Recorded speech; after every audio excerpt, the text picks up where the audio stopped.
Undisputed. We are live from LA. I'm Jenny Taft here with Skip Bayless and Shannon Sharp, guys. How are we doing over there? Yo, baby bird. Oh, I saw. Baby bird. Well, even he dismissed that as lucky. The game of the night was the Clippers with no Kawhi and no Paul George and no Marcus Morris. They pulled off a miraculous comeback. That's all anybody was talking about. Did we feel it? No, Detroit. Really? Yeah, yeah. It was unbelievable. You ought to be Their ashamed. big team, Reggie Jackson. You ought to be ashamed of yourself. This team is special. I mean, Really? a little Yeah. luck. It doesn't matter. It still got it done. Okay, we're going to talk about that later. I promise, guys. Keep the energy. I want to begin, though, with Justin Fields. He participated in his second pro day yesterday with several NFL teams in attendance. It was less than a year ago when he was the consensus #2 QB in the draft, but some reports now have him going outside the top 3. And an article yesterday pointed out that some of the Ohio State quarterback's latest critiques have been familiar to those unfairly put on black quarterbacks. So, Shannon, do you believe race is playing a part in his draft evaluation right now? Skip, we've seen players, not just black players, but white players. We've seen them rise up the draft board. We've seen them slide down the draft board. But what seems to happen when we're evaluating black quarterbacks as compared to their white counterparts, there are certain labels. Skip, now, I don't think that players like, oh, he black, I'm not drafting no black quarterback. But there are subtleties, there are nuances, there's subconsciousness that goes on that maybe they don't even know. It seems to me that white guy, when they describe white quarterbacks, they're always the first in and the last out. And I don't see that title put on a lot of black quarterbacks. I always hear so hard-working. Black guys are very talented, as if black quarterbacks aren't hard-working. They're just God-gifted, had just natural ability. And I think that's some of the things that we start to hear, like, hold on. You didn't describe that guy like that, but you described him like that. And I think that, but also, Skip, there's something going on here. Now, people got to realize Ohio State wasn't Justin Fields' original destination.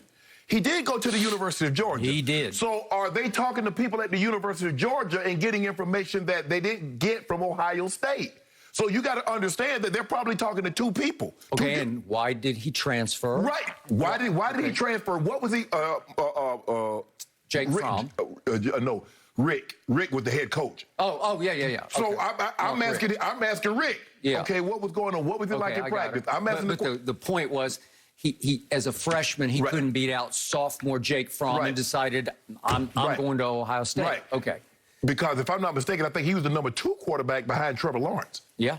Trevor Lawrence from Cartersville. He's from Harrison County, Kennesaw. So they're both north of Atlanta, Skip. Yep. So I think that's what's playing on. So maybe Georgia is putting out some information. Skip, I don't know, but this is what we do know. We do know that there are subtleties that black quarterbacks get critiqued with that their counterparts never get critiqued with. Black players going into the draft get asked questions. Skip, they would have never asked a white player what they asked Dez about his mom. They never. You think Jacksonville Shah Khan asked Trevor Lawrence, "You got any tattoos? You got any piercings? Keep it that way." As Mr. Richardson did Cam Newton. Skip, so there are subtleties that go on that goes to play that really has nothing to do with play. Watch the tape. Can the guy play? I mean, all of a sudden it seems like to me that Justin Fields has gotten worse, that he's not playing any football. Hell, you loved him when he was playing. Now all of a sudden, Skip, he's out there in shoulder pads. He hasn't played a game in 5 months.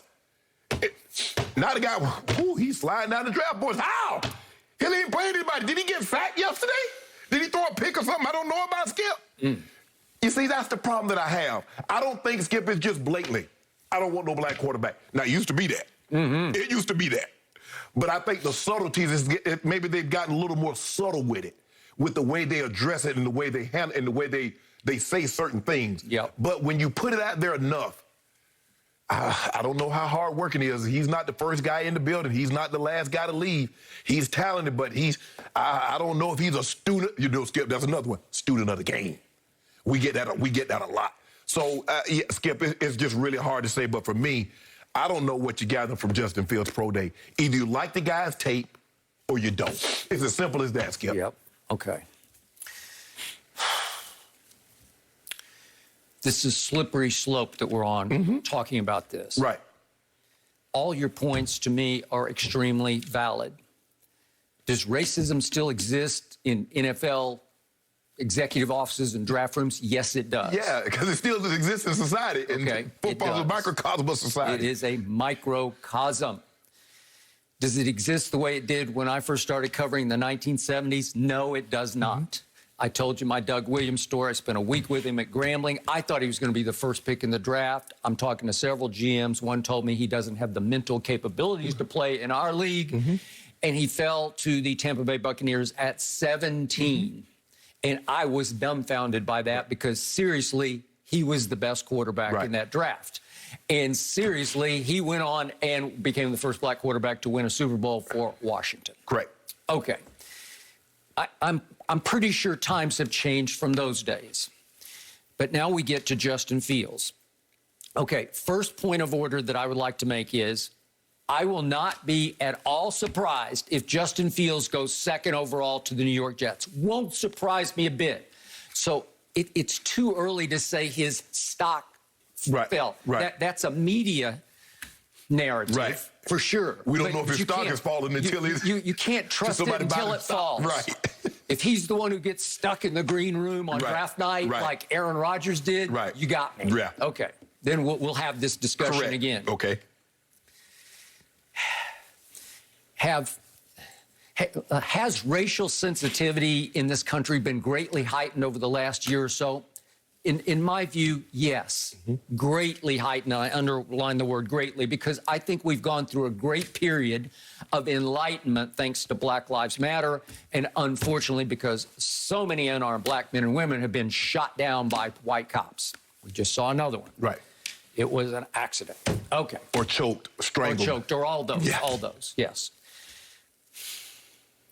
So I would like to think that over my time on television, that among white commentators, I've been about as quick as any to cry racism when I see it. I'm not ready to here. I need to wait until draft night, but I'm not sure I see it just yet. And I don't want people to be crying wolf instead of racism because you have to be careful with that because you don't want to go there and dilute the meaning of it if it's not operating just yet. Yes. It could be. But I'm not so sold on it just yet because you and I have both tried to evaluate Justin Fields. And we agree, it's all there. 6'3", 224, ran a 4.40. Nice arm. I'm not saying it's like a rocket launcher, but it's a nice arm. It's way above average. You don't need to have Patrick Mahomes' arm. No, because none of these kids do, except maybe Trey Lance. I'll get to him in just a second. He's the closest thing to that.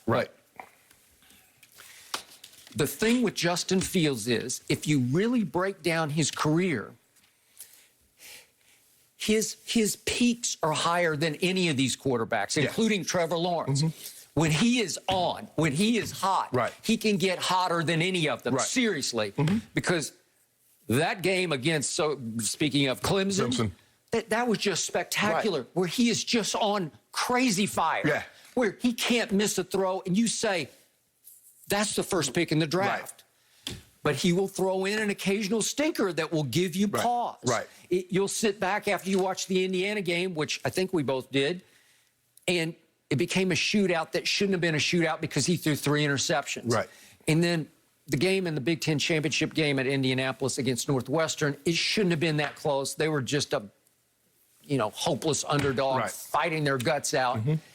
And some of the numbers here, Justin just had a bad day. And you can say it was his one bad day at the office, but he went 12 of 27. That's not even 50% for 114 yards.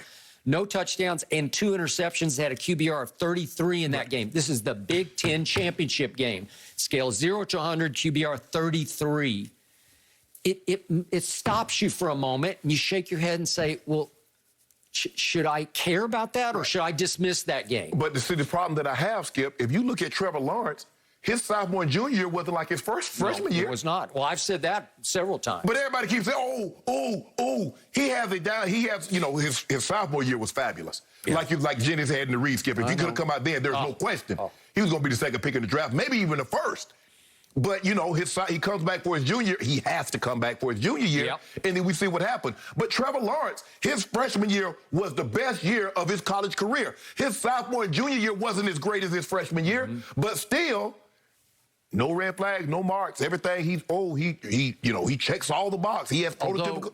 Later in the show, stay tuned for this. We're going to talk about some new quotes in Sports Illustrated from Trevor Lawrence that would give me big pause. Yeah. Big pause. I saw when I saw that, I say this is going to bother my partner. Okay, it would like hugely bother your partner about this white quarterback. Yeah. Okay, now let's go to the other black quarterback rising up the boards. I told you yesterday, I'm starting to get on fire with Trey Lance because I keep watching the highlights. I didn't watch a game. I only see the highlights. He is growing on me. And then I read a story today on ESPN.com in which it points out that Trey Lance, in his redshirt year at North Dakota State, when University of Minnesota said no unless you want to play safety or linebacker. And he was so possessed, so obsessed with becoming an NFL quarterback that in the offseason, he was watching NFL tape. So let's not disqualify him stereotypically as a guy who shows up late and leaves early. He's the flip side. He's got high intangibles, extreme, like obsessive work ethic, Brady-esque, if you will, work ethic. So let's keep this all on a level.